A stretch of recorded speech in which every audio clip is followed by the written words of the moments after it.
बिस्मिल्लाहिर्रहमानिर्रहीम। अस्सलाम वालेकुम नादरीन, आप यूट्यूब चैनल देख रहे हैं। मैं इमरान खान हूँ। सबसे पहले साबिक़ वज़ीर-ए-आज़म इमरान खान साहब के हवाले से जो खबरें हैं वो आपके सामने मैं रख देता हूँ। फिर इंटरनेशनली बहुत बड़ी बड़ी डेवलपमेंट्स हैं आज, और उनमें अमेरिका के हवाले से और इसराइल के हवाले से ऐसी तफसीलात हैं जिनसे आपको आइडिया हो जाएगा कि सुपर पावर तो सिर्फ अल्लाह रब्बुल इज़्ज़त की ज़ात है, और यहाँ पे अमेरिका की वो दाल नहीं गली।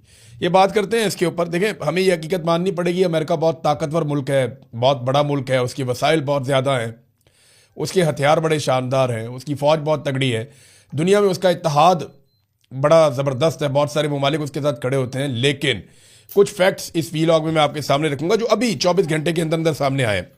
सबसे पहले तो आप आ जाएँ इमरान खान साहब के मामले में। उनका इस्लामाबाद हाई कोर्ट में केस लगा और उसमें एतजाज़ एहसन साहब आए। अब देखें ना, तोशा खाना का केस तो एक अपनी जगह पे है, लेकिन अलकादर ट्रस्ट एक ऐसा केस है जो पाकिस्तान की आईएसआई ने सबसे पहले बनाया था। ये मैं आपको पहले भी बता चुका हूँ कि आईएसआई ने इमरान खान के खिलाफ जो सबसे पहला मुकदमा खड़ा किया था कि जनाब इमरान खान को अब फंसाना है, उसको वजारती उज़्मा से हटाना है, इमरान खान को और इमरान खान की फैमिली को फिक्स करना है, तो पहला मुकदमा जो आईएसआई ने बनाया था वो बनाया था अलकादर वाला। और उस वक्त जो जर्नलिस्ट जिनके साथ ये डॉक्यूमेंट शेयर हुए थे मुख्तलिफ सोर्सेज से, उन्होंने जो सवालात उठाए थे मेरे समेत, उनका जवाब आईएसआई के पास नहीं था। तो ये केस हमें पहले दिन से आइडिया था कि रद्दी की टोकरी में जाएगा, और वही इसकी हालत है बेचारे केस की। अब सूरत हाल ये है कि 10वीं मरतबा ये केस लगा है इस्लामाबाद हाई कोर्ट में, और 10वीं मरतबा नैब मैदान छोड़ के भाग गया। देखें, जज भी अपने हैं, केस भी अपना है, सबसे पुराना केस है, लेकिन फिर भी इस केस के सामने खड़े नहीं हो पा रहे। पाकिस्तान के मीडिया के अंदर बहुत सारे टाउटों ने गले फाड़ फाड़ के कहा कि जनाब ये करप्शन होगी, वो करप्शन होगी। मेरे ख्याल में नैब के प्रोसिक्यूटर्स को हटाकर इन टाउटों को लाकर अदालत में खड़ा किया जाए और कहा जाए कि साबित करो इमरान खान के खिलाफ ये केस ठीक है।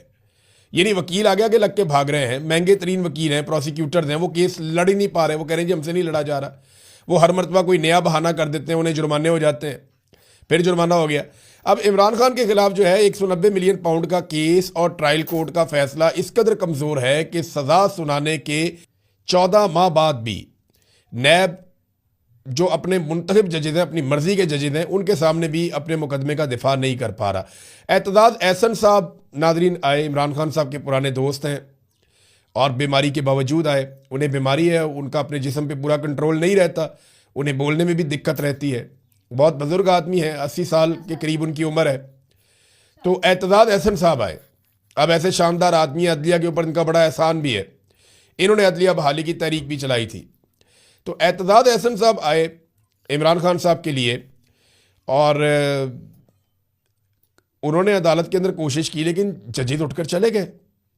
जजेस ने बाकायदा कोई तारीख दी नहीं, तारीख के लिए कोशिश कर रहे थे, तारीख मांग रहे थे, एतजाज़ एहसन भी उन्होंने दी नहीं। फिर एतजाज़ एहसन साहब चले गए और जाकर वहाँ बैठ गए सेक्रेटरी के ऑफिस में, और वहाँ उन्होंने दे दिया धरना। उन्होंने कहा जब तक चीफ जस्टिस से नहीं मिलवाएंगे मैं यहाँ से नहीं जाऊँगा। अब चीफ जस्टिस को भी पता है, एजेंसियों को भी पता है कि एतजाज़ एहसन ने कहा है कि मैं नहीं जाऊँगा, तो फिर ये नहीं जाएंगे। फिर एतजाज़ एहसन साहब ने बाहर आके अनाउंस किया कि इमरान खान के केसेस के लिए तारीख मिल गई है, जिसका ऐलान इस्लामाबाद हाई कोर्ट करेगी। इमरान खान मेरा दोस्त है, उसने मुझे बहुत कहा कि मेरी पार्टी में आ जाओ, लेकिन जब मुझे ये सब पता चला तो मुझे बहुत दुख हुआ।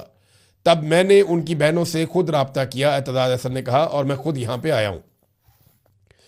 यानी जब वो बात कर रहे थे ना एतजाज़ एहसन साहब, तब भी उनको दवाई खानी पड़ी है, और डॉक्टरों ने उन्हें कहा था कि 6 दिन तक आपने रेस्ट करना है, लेकिन इसके बावजूद वो इमरान खान के लिए अदालत में आए। लेकिन जजेस इंसाफ देने के लिए तैयार नहीं है, पता नहीं कब की तारीख देंगे, क्या करेंगे। लेकिन एक बात तो पक्की है, जो आसिम मुनीर साहब और नवाज शरीफ चाहते हैं, जरदारी भी यही चाहते हैं, फजल रहमान की भी यही ख्वाहिश है, MQM भी यही चाहती है, ANP तो पहले दिन से यही चाहती है कि इमरान खान किसी तरह भी नीचे आ जाए।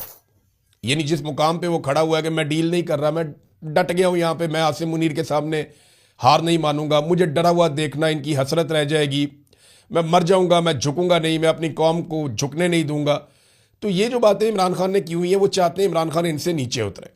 इमरान खान साहब नीचे उतरने के लिए तैयार नहीं है। अब यहाँ पे इमरान खान साहब के वकील सलमान सफदर ने जब दलाइल शुरू किए तो उन्होंने कहा कि मेरे क्लाइंट साबिक वज़ीर-ए-आज़म इमरान खान ने मुझे मेडिकल ग्राउंड पर दलाइल देने से रोक दिया है, तो मैं मेडिकल ग्राउंड को बुनियाद बनाकर दलाइल नहीं दूंगा। आप अंदाज़ा करें, इमरान खान की फैमिली कह रही है कि मेडिकल बुनियादों पे इमरान खान साहब को बाहर निकाला जाए, ये किया जाए, लेकिन इमरान खान मेडिकल बुनियाद पे बाहर आने के लिए तैयार नहीं है। वो अपना इलाज जेल के अंदर रहते हुए करवा रहे हैं। उनकी आंख के साथ जो भी खेल खेला गया, उनकी फैमिली को भी नहीं मिलवाया जाता, डॉक्टरों को भी नहीं मिलवाया जाता, तो ये तो नहीं हम कह सकते कि क्या किया गया, लेकिन कुछ तो ऐसा किया गया जिससे उनकी एक बिनाई मुतासिर हो गई, एक आंख ज़ाया हो गई।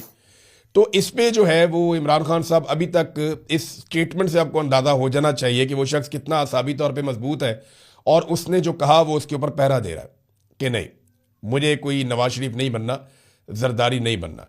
देखिए, जो नून लीगी वुज़रा है वो रोज़ाना की बुनियाद पे टीवी पर आकर कहते हैं कि एक लिख कर तो दे दें कि हम अस्पताल जाना चाहते हैं, और भाई लिख कर तो दे दें कि हम बनी गाला शिफ्ट होना चाहते हैं, एक कागज़ तो दे दें लिख कर। वो लिख कर नहीं देते, इन्हें एक कागज़ चाहिए ऐसे दिखाने के लिए कि ये देखें जनाब बीमारी का बहाना, ये देखें जनाब इमरान खान साहब जो हैं वो जाना चाहते हैं बनी गाला, ये देखें जनाब इमरान खान जाना चाहते हैं जनाब अस्पताल। क्योंकि इमरान खान एक फिट आदमी है, उसने बाद में एक्सरसाइजेज करनी है, और वो अभी भी डॉक्टर्स ने बताया कि वो बहुत फिट थे इमरान खान साहब जब आए अस्पताल में। सिर्फ उनकी आंख का एक इशू है बड़ा सीरियस, लेकिन फिजिकली तो वो बहुत फिट है। तो बाद में उनको दिखाकर ये कहेंगे देखो जी बीमारी का बहाना बनाया इमरान खान ने, तो इमरान खान उन्हें कोई ऐसा कागज़ देना नहीं चाहते, और ना वो देते हुए दिखाई दे रहे हैं। अब आ जाए नाजरीन बैनुल-अक़वामी मामलात की तरफ। डोनाल्ड ट्रंप ने एक मरतबा फिर बयान दिया है कि वो ईरान के साथ बात करना चाहते हैं। बयान एग्जैक्टली क्या है मैं आपको बताता हूँ। वो ये कह रहे हैं ये मुमकिन है कि मैं ईरान से बात कर लूँ। डोनाल्ड ट्रंप, यानी एक दिन डोनाल्ड ट्रंप का स्टेटमेंट होता है कि मैं ईरान से बात करना चाहता हूँ, मेरी ईरान से बात करवाई जाए, मैं जंग बंद करना चाहता हूँ। अगले दिन स्टेटमेंट होता है नहीं, ईरान ने बहुत देर कर दी है। फिर एक दिन स्टेटमेंट होता है कि जनाब हमें जहाज़ डबोने का मज़ा आ रहा है, हम बहरी जहाज़ों को समंदर के अंदर डबो रहे हैं, बड़ा फ़न हो रहा है इसमें। अगले दिन होता है नहीं नहीं, हमें हर हाल में जो है वो मामला जो है वो हल की तरफ लेकर जाना, मैं बात करने के लिए तैयार हूँ। ये हो क्या रहा है? देखिए, इसराइल से भी ऐसी आवाज़ें आ रही। मसला ये है कि अमेरिका और इसराइल थकने लगे हैं। उन्होंने खुद को एक ऐसी लड़ाई में फंसा दिया है जिसका उन्हें बिल्कुल अंदाज़ा नहीं था। अमरीकी थिंक टैंक्स ये बता रहे हैं कि अमेरिकन अंदाजे और तखमीने गलत साबित हुए कि ईरान कितनी जल्दी ढेर हो जाएगा, बल्कि ईरान ने हैरान कुन हद तक रेजिलियंस शो कर दी है, और अब सूरत हाल ईरान के कंट्रोल में है। इन्होंने लड़ाई शुरू तो कर दी, लेकिन अब ये कंबल को छोड़ते हैं और कंबल इन्हें नहीं छोड़ता। ये सूरत हाल पैदा हो चुकी है। और दूसरी जानिब जो इराकची हैं वज़ीर ख़ारजा ईरान के, उन्होंने कैटेगोरिकली कहा कि कोई इम्कान नहीं है कि अमेरिका के साथ हम बातचीत करें। उसकी वजह वो ये बताते हैं कि अमेरिका ने हमें धोखा दिया है, हमारे साथ अमेरिका की बातचीत जारी थी, हमसे वादा किया गया कि अमेरिका हमला नहीं करेगा, मगर इसके बावजूद हमला कर दिया गया, तो अमेरिका काबिल भरोसा रहा नहीं। देखिए, होनी तो बातचीत है, और बातचीत के जरिए मसले का हल निकलेगा एंड में। तो वो बातचीत कौन करेगा? अब ईरान अमेरिका के साथ तो बातचीत करता नहीं, यानी अमेरिका ने अपनी वो वक़्त और हैसियत खो दी है जो उसकी थी। अब अमेरिका बात किससे करेगा? रशिया से, चाइना से, तुर्की से, पाकिस्तान से बात कर सकता है। पाकिस्तान अमरीकी नुमाइंदे के तौर पे ईरान से बातचीत कर सकता है। वो कैसे? शहबाज शरीफ साहब को एक दिन पहले इजाज़त दी गई, और उन्होंने सबसे पहले जो है वो नए सुप्रीम लीडर को मुबारकबाद दी। नए सुप्रीम लीडर के बारे में इत्तलात हैं कि वो ज़ख्मी हैं, लेकिन वो महफूज हैं और कुछ ज़्यादा बड़ा मसला नहीं है, लेकिन उनके बारे में ये इत्तलात ईरान में से आ रही हैं कि वो ज़ख्मी हैं। अब शहबाज शरीफ ने पहले नए सुप्रीम लीडर को मुबारकबाद दी, और फिर ईरानी सदर से आज बात भी की है। ईरानी सदर से शहबाज शरीफ ने जो बात की वो ज़्यादा डिटेल में तो रिपोर्ट नहीं हुई, लेकिन उन्होंने कहा जी कि ईरान का खित्ते के दीगर ममालिक के साथ किसी तनाज़े में पड़ने का कोई इरादा नहीं है। आलमी बरादरी जंग के जिम्मेदारों पर तवज्जो नहीं देती तो आलमी निज़ाम और सिक्योरिटी को संगीन खतरात हो सकते हैं। ईरान का खित्ते के दीगर ममालिक के साथ किसी तनाज़े में पड़ने का कोई इरादा नहीं है। तो ये जनाब बातचीत हुई। शहबाज शरीफ ने क्या कहा ये हमारे सामने नहीं आया, लेकिन शहबाज शरीफ ने यही कहा होगा कि सऊदी अरब हमारी मजबूरी है, हमारा उनके साथ मुआहदा है, तो आप सऊदी अरब को ना मारें, आप उनके साथ ना लड़ें। पाकिस्तान बड़ी अजीब सिचुएशन में फंस गया, उनके ऊपर सऊदी अरब का भी दबाव है, ईरान से ना लड़ने के लिए पाकिस्तान के अंदर से भी दबाव है। डोनाल्ड ट्रंप की जानिब से भी अब एक हुक्मनामा ऐसा लगता है कि आ गया है कि अब ये राब्ते कर रहे हैं ईरानी क़यादत से, ताकि कल को अमेरिकन बिहाफ के ऊपर ये ईरान के साथ मुज़ाकरात या बातचीत कर सकें। वो अपने कुछ गुड कॉप भी रखते हैं, बैड कॉप गुड कॉप खेलते हैं ना, तो वो यही तरीका है कि पाकिस्तान एक ऐसा वफ़ादार मुल्क है, या पाकिस्तानी जो सियासी क़यादत है या फ़ौजी क़यादत है वो इतनी अच्छी वफ़ादार है डोनाल्ड ट्रंप की। डोनाल्ड ट्रंप को ये लगता है कि अगर ये ईरान के साथ राब्ते में रहेंगे तो हमारा एक रास्ता खुला रहेगा। बहरहाल इराकची ने तो मना कर दिया कि मुज़ाकरात का इम्कान नहीं है। नाज़रीन, इसराइल की अब हालत मैं आपको बताता हूँ। इसराइल की हालत ये है, आपको इस ट्वीट में नज़र आ जाएगी। पहली मरतबा इसराइली फॉरेन मिनिस्ट्री, इन्होंने एक ट्वीट किया है और इसमें ये लिखते हैं, the Iranian regime is firing cluster bombs at Israeli civilians, their deliberate and repeated use against civilians shows that the Iranian terror regime is seeking to maximise civilian deaths and harm. वो कहते हैं जनाब कि Iran हमारे ऊपर जो है ना वो मार रहा है क्लस्टर बम, और ये इसराइल के सिविलियन को मारा जा रहा है, और ये जानबूझकर किया जा रहा है और बार बार किया जा रहा है। और ये शो करता है कि ईरान ज़्यादातर जो है वो सिविलियंस को निशाना बनाना चाहता है, ये इसराइल कह रहा है। साथ उसने बताया कि ये तस्वीर लगा के क्लस्टर बम होता क्या है, कि जनाब वो बैलिस्टिक मिसाइल होता है, वो किस तरीके से उसके अंदर से बम निकलते हैं, वॉर हेड कैसे निकलते हैं, फिर कैसे वो मल्टीपल बमों में तब्दील हो जाता है और किस तरीके से वो तबाही फैलाता है। ये 3 मरहलों में उन्होंने बताया, एक बाकायदा पूरा पोस्टर भी जारी किया है। देखिए, इसराइल के मुंह से ना सिविलियन का लफ्ज़ अच्छा नहीं लगता। इसराइल ये वर्ड बोल ही नहीं सकता। इसराइल ने अपने सिविलियन को महफूज रखने के लिए ज़ेर ज़मीन बंकर्स भी बनाए, सब किया। देखिए, सिविलियन का नुकसान दुनिया में कहीं भी हो, मैं मजम्मत कर सकता हूँ, आप कर सकते हैं, दुनिया के वो ममालिक कर सकते हैं जिन्होंने सिविलियंस के ऊपर अटैक नहीं किया। वो लोग कर सकते हैं जो सिविलियंस के लिए आवाज़ उठाते हैं, जो ह्यूमन राइट्स के लिए काम करते हैं। लेकिन इसराइल कभी भी सिविलियंस के लिए आवाज़ उठाने का हक नहीं रखता। वो अपना ये हक खो बैठा है। उसकी वजह मैं आपको बताता हूँ, इखलाकी जवाब ही नहीं है। 20,000 बच्चे उन्होंने हाल ही में शहीद किए हैं गाज़ा में। सिर्फ गाज़ा में 20,000 मासूम बच्चे उन्होंने शहीद किए हैं, जिनमें दूध पीते बच्चे भी शामिल थे। उनकी तस्वीर आप रोज़ की बुनियाद पर देखते रहें, रोज़ाना की बुनियाद पे। 33,000 खवातीन उन्होंने शहीद की हैं गाज़ा में, यानी 53,000 सिर्फ खवातीन और बच्चे हैं जिन्हें इसराइल ने गाज़ा में शहीद किया है। इतनी बड़ी तादाद है। वो कैसे कह सकते हैं कि सिविलियन का नुकसान ईरान कर रहा है? उनका बनता नहीं है, वो ये बात कर नहीं सकते। और अब ये हमदर्दी लेने की कोशिश कर रहे हैं दुनिया से, क्योंकि हालात उन्हें आइडिया हो गया है कि उनके कंट्रोल में वैसे नहीं है जैसे उन्हें लगता था कि उनके कंट्रोल में रहेंगे। नाज़रीन, यूरोप तकसीम हो रहा है, ये भी अमेरिका पे एक दबाव की वजह है। यानी इटली ने भी मजम्मत की है, स्पेन भी खिलाफ खड़ा हो गया। स्पेन ने तो अपना जो सफ़ीर है उसको इसराइल से वापस बुला लिया मुस्तकिल तौर पे, कि जनाब वापस आ जाए, वहाँ पे सफ़ीर नहीं चाहिए इसराइल के अंदर। फ्रांस जो है वो भी थोड़ा मजबूत नज़र आ रहा है। स्कैंडिनेवियन कंट्रीज हैं चारों, नॉर्वे, डेनमार्क, फिनलैंड और स्वीडन, ये कंट्रीज़, और बेल्जियम और आयरलैंड, ये भी इसी तरफ खड़े हुए हैं। सिर्फ जर्मनी जो है वो एक ऐसा कंट्री है जिसका इबाम बाकी। यूरोप बहुत तकसीम हो गया इस मामले पे कि ईरान के ऊपर अमेरिका ने जो अटैक किया ये दुरुस्त है या गलत है। तो अमेरिका अपने पुराने इत्तेहादी खो रहा है और ये एक प्रॉब्लम है, और ये अमेरिका को आने वाले दिनों में मज़ीद फेस करनी पड़ सकती है, क्योंकि डोनाल्ड ट्रंप अमेरिका को वहाँ ले गया कि एक दलदल में अमेरिका फंस गया है और उससे निकालने के लिए बड़ी समझदारी चाहिए। अमेरिका में हुकूमत तब्दील होगी तो चीज़ें अमेरिका के लिए बेहतरी की तरफ जाएंगी, वरना नहीं। देखे ना, अमेरिका अपनी मिथी खो गया। आपना हुरमस क्या है? एक पट्टी है ना पानी की, एक ऐसी जगह है जहाँ पे समंदर का पानी इंतहाई नैरो हो जाता है।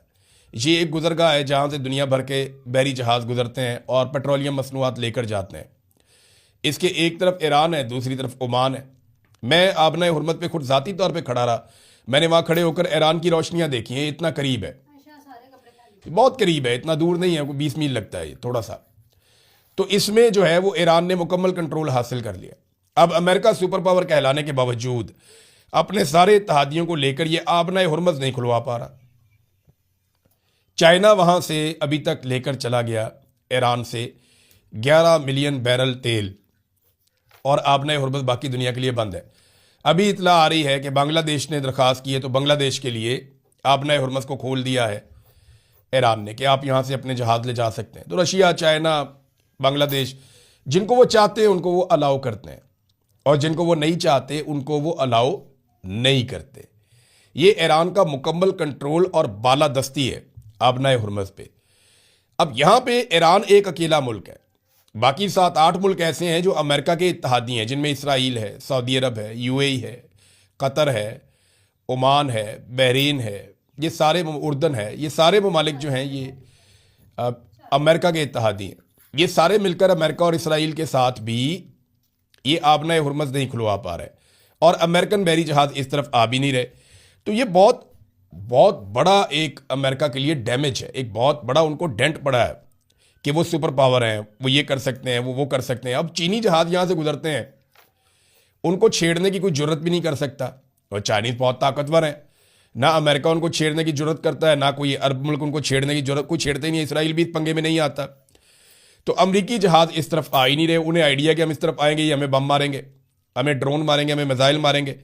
तो एतमाद ख़त्म हो रहा है अमेरिका के ऊपर आलमी सतह पे कि अमेरिका की वो बालादस्ती रही नहीं, वो चौधराहट रही नहीं जो किसी दौर में होती थी। अब 10 दिन की इस लड़ाई में अमेरिका का पैसा भी बहुत तेज़ी से खर्च हुआ है। मैंने आपको बताया था कि शुरू के 48 घंटों में अमेरिका ने 5 अरब डॉलर से ज़्यादा फूंक दिया था, इतना हथियार अमेरिका ने इस्तेमाल किया था। और अब 10 दिन की लड़ाई में अमेरिका ने 11 अरब डॉलर ज़ाया कर दिए इस लड़ाई में, बम मार मार के, हथियार इस्तेमाल कर करके 11 अरब अमरीकी डॉलर, ये बहुत बड़ी अमाउंट है, ये जनाब अमेरिका ने ज़ाया कर दी। इसके अलावा जो और कुछ ज़ाया हुआ वो खलीजी ममालिक के पैसे अलहदा ज़ाया हो रहे हैं। इसराइल का अलग माली नुकसान हो रहा है, कारोबार का अलग नुकसान हो रहा है, तेल की तरसील बंद है और वो लगातार नुकसान में जा रहा है। फिर इसराइल के अंदर और खलीजी ममालिक के अंदर जो इंफ्रास्ट्रक्चर की तबाही हुई है और जो अमेरिका का बहुत बड़ा फौजी इंफ्रास्ट्रक्चर तबाह हुआ, वो नुकसान अलग है। यानी ये इतने अरबों डॉलर हैं कि इतनी छोटी सी लड़ाई में कमर तोड़ के रख दी है ईरान ने इन सब की, अपने मुखालिफिन की खास तौर पे। इसमें अमेरिका की मिथ टूट गई है। इसराइल के अंदर जो नुकसान हुआ, ईरान ने यह भी कहा अगर आप हमारा इंफ्रास्ट्रक्चर तबाह करेंगे तो हम भी करेंगे। यानी ईरानी बैंक के ऊपर जब हमला किया गया अमेरिका की जानिब से, तो उसके बाद ईरान ने स्टेटमेंट जारी कर दिया है कि अमरीकी बैंकों से और दफातर से शहरी अपने आप को अब दूर रखें, क्योंकि अब हम अमरीकी बैंकों और उनके दफातर को निशाना बनाएंगे, क्योंकि उन्होंने हमारे बैंक के ऊपर अटैक किया है। और तमाम शहरियों से गुजारिश है कि वो इन बैंकों से 1 किलोमीटर दूर रहें, ये ईरान कह रहा है। इसका मतलब ये है कि ईरान हर वो चीज़ जो अमेरिका से ताल्लुक़ रखती है इस रीजन में, वो बदले के तौर पे तबाह कर रहा है। अब ईरान के पास तो उतना वसाइल नहीं है, ना वो इतना तरक्की याफ्ता है कि आप उसका बहुत ज़्यादा नुकसान करें, लेकिन जो नुकसान ईरान बदले में कर रहा है वो बड़ा खौफनाक है। ईरान के साथ जंग में सैटेलाइट तस्वीरों के मुताबिक कम से कम 17 अमरीकी मुकामात को नुकसान पहुंचाया गया। ये न्यूयॉर्क टाइम्स के अंदर बाकायदा तस्वीर के साथ, सैटेलाइट तस्वीर के साथ, सबूतों के साथ ये खबर छापी गई है। और एक तज्जिए के मुताबिक जो तस्दीक शुदा सैटेलाइट तस्वीर हैं उसके ऊपर मबनी ये तज्जिया है, वो ये बताता है कि ईरान के साथ जंग शुरू होने के बाद मशरिक़ वस्ता में अमरीका के कम से कम 17 अड्डे, यानी फौजी अड्डे और सफारती और फ़िज़ाई दिफाई मकामात को नुकसान पहुंचाया गया है ईरान की जानिब से। अब ये वो चीज़ें हैं जो अमेरिका एक्सपेक्ट नहीं कर रहा था, लेकिन अब हो रही हैं, क्या करें। नाज़रीन, एक चीज़ और, अमेरिका का फौजी नुकसान कितना हुआ इसके ऊपर ना इबहाम है। ईरान कहता है जी बहुत बड़ी तादाद में फौजी नुकसान हो गया, वो सैकड़ों की तादाद बताता है, लेकिन अमेरिका पहले बहुत कम तादाद बता रहा था। अमेरिका कह रहा था जी 7 फौजी हलाक हुए हैं, 8 फौजी ज़ख्मी हुए हैं। लेकिन अब एक लेटेस्ट इंफॉर्मेशन आई है, एक फहरिस्त जारी हुई है जिसमें बताया गया कि अमेरिका के 150 फौजी जो हैं वो ज़ख्मी हुए। अब अगर ज़ख्मियों की तादाद इतनी ज़्यादा बताई जा रही है, जिसमें कहा जा रहा है कुछ की हालत क्रिटिकल है, यानी वो ख़तरे में है, तो अगर ये इतनी बड़ी तादाद बताई जा रही है तो फिर जो फौजी अमेरिका के मारे गए हैं उनकी तादाद भी दुरुस्त नहीं बताई जा रही। पहले छुपाई जा रही थी, अब आहिस्ता आहिस्ता चीज़ें सामने आ रही हैं। नाज़रीन, इसराइल के साबिक वज़ीर आज़म ने अगली लड़ाई का इंदिया भी दे दिया कि अगली लड़ाई हमने किसके साथ लड़नी है। उन्होंने कहा जी अगर उर्दगान इसी रास्ते पर चलते रहे तो ईरान से निपटने के बाद हमें तुर्की से भी लड़ना पड़ सकता है। और वजह क्या बता रहे हैं वो कि शिया सुन्नी इत्तेहाद कायम किया जा रहा है, कि शिया और सुन्नी के बीच में जो एक डिवाइड थी, जो एक तकसीम थी, तुर्की उसे ख़त्म करने की कोशिश कर रहा है। अभी तुर्की के सदर ने बयान भी दिया था कि भाइयों को आपस में नहीं लड़ना चाहिए और हमें फसाद में नहीं पड़ना चाहिए। ये बात तुर्की के सदर उर्दगान ने भी की और कतर के साबिक अमीर ने भी की, वज़ीर आज़म साबिक जो है उन्होंने भी ये बात की। उन्होंने कहा जनाब कि ये हमें लड़ाएंगे और बाद में हमें असला बेचेंगे, अपना महंगा असला बेचेंगे, लिहाजा हमें आपस में नहीं लड़ना।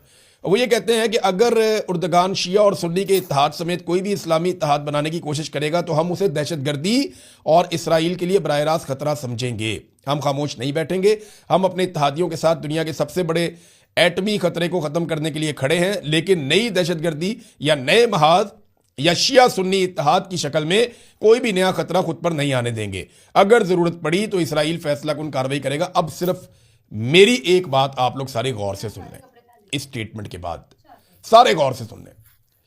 जिन लोगों के दिमागों में बचपन से डाला गया ना, शिया ये तो सुन्नी ये तो वहाबी ये तो देवबंदी ये, देखें सबसे बड़ा बेनिफिशियरी कौन है, वो बता रहे हैं कि इसराइल है।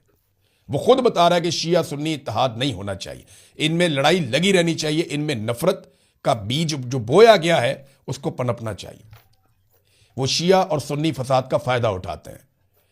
और अब ये बात हर शिया को और हर सुन्नी को समझनी चाहिए कि लड़ने का क्या फायदा है। आपस में इत्तेहाद भाईचारा होना चाहिए और प्यार मोहब्बत से रहना चाहिए। लड़ाई झगड़ा जो है वो किसी के भी हक में नहीं है। दुनिया में कहीं लड़ाई हो नहीं होनी चाहिए, लेकिन ये शिया सुन्नी फसाद, इसके पीछे इसराइल जो है वो इसको किस एंगल से देखता है ये मैंने आपके सामने रख दिया। अब तक के लिए इतने, अपना ख्याल रखिएगा, अपने चैनल का भी। अल्लाह हाफ़िज़।